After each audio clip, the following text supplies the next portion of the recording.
Ilalagay na natin ang ating bawang. At sunod na natin ang ating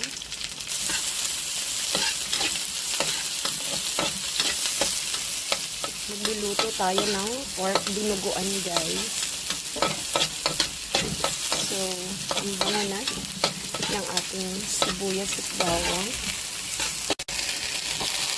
Ilalagay na natin ang ating pork.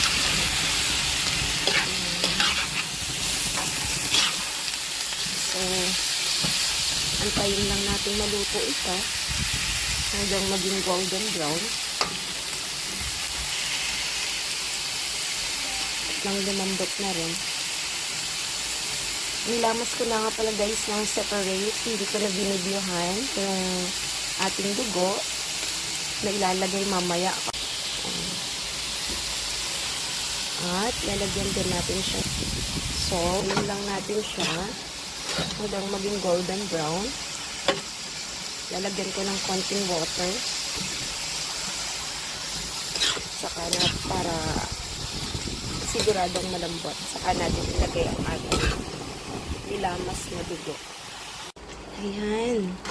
So, fast forward tayo, guys. Eto na ang outcome ng ating pork dinuguan.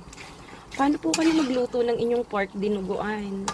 Sa amin po kasing mga Ilocana is yung tuyo siya, nagmamantika. Ayan o, kita nyo ba, guys? Ayan, nagmamantika siya.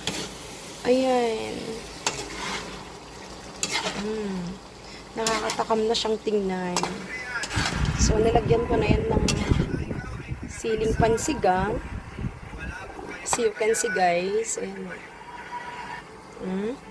Pinutol-putol ko dahil malaki yung siling pansigang. Ayan.